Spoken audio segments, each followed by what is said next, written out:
One really common place to meet exponential growth is in talking about what's called compound interest.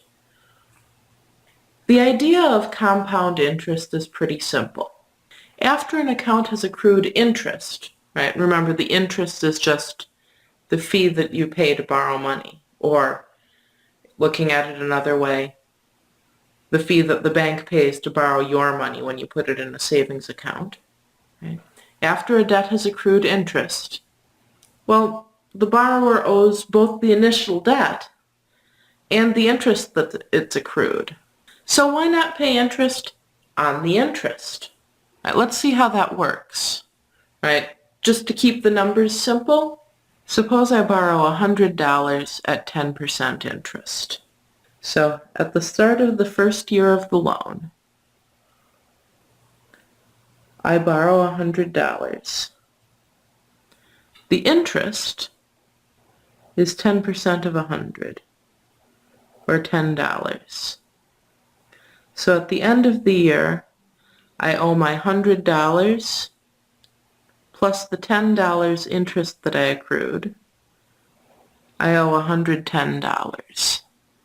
So if the interest compounds, instead of just accruing interest on that $100 during the second year, well, at the start of year 2, I really owe $110, which means that my interest is not 10% of that initial 100, but 10% of the 110, so $11, which means at the end of year 2, I don't get charged another $10 interest, I get charged $11 interest, and I owe $121. What happens every year? Well, at the end of year T, I owe some amount, and then the interest is 10% of that amount. And so at the end of year T, I owe the starting amount plus the interest. So 1.1 times it, whatever that starting amount was. I think I can do better than that, can't I? Every year, I multiply by 1.1. And I do that for however many years the loan lasts. So that means the amount I owe after T years, well, that's going to be my $100 times, I'm going to multiply by 1.1. How many times will I do that? However many years the loan lasts for. That seems like a good formula. But before we start writing something down in general, hey, I have a question for you. Why only compound once a year? If I borrow money for 6 months, does that accrue any interest? Well, yeah, sure. Why not compound every 6 months? Heck, why not compound every 1 month? Now, of course, after 6 months, I don't owe a whole year's interest. I only owe half a year's interest. But we compound more often. We have a general formula for compound interest that takes this into account. Here are the moving parts of this formula. P0 is the amount we started with. P stands for principal, by the way. N is the number of times per year we compound, and R is the interest rate expressed as a decimal. Then the principal after T years. Well, we start with some starting amount, and then we multiply that by, well, every time we compound, we multiply it by the whole amount plus how much interest do we get? If we're splitting the interest up into n equal chunks, we get R over n of the interest each time. And then how many times do we compound?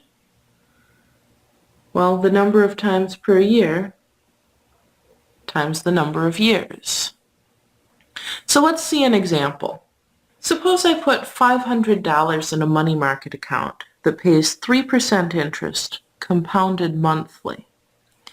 If I leave the money there for 5 years, how much money is in the account at the end? So we're interested in the starting amount. R, the interest rate. We're reusing letters, right? R is not the common ratio here. It's the interest rate in this formula. There are only so many letters of the alphabet. N, how many times a year we're going to compound. P of t, the final balance, and the number of years. Notice with compound interest problems, time will almost always be in years. Okay, so this $500, I put it in the account, so that's the initial amount. The interest rate is 3% interest. 3% as a decimal. If I find I always lose track of where the decimal point goes, I can always put it into the calculator. 3 divided by 100. 0.03. N, how many times per year? It says compounded monthly. Monthly means every month. How many months in a year? 12 months in a year. P of t, the final amount. How much money do I have? That's what I'm looking for. After how long?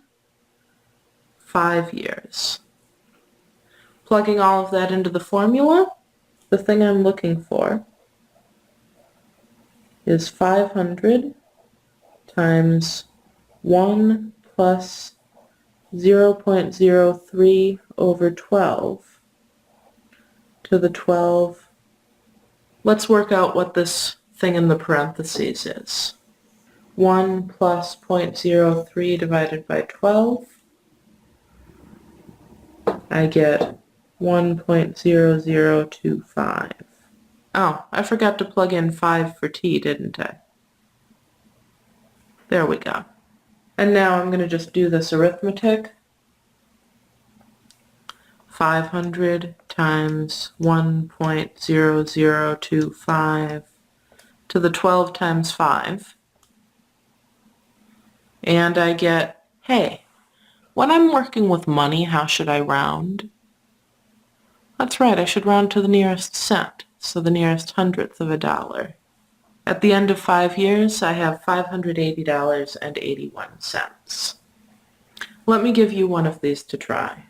So Jake borrows $50 from Brian, who charges him 20% interest. Compounded quarterly. Quarterly means 4 times per year. Jake pays Brian back 8 years later. How much does Jake pay? Pause the video and try this now.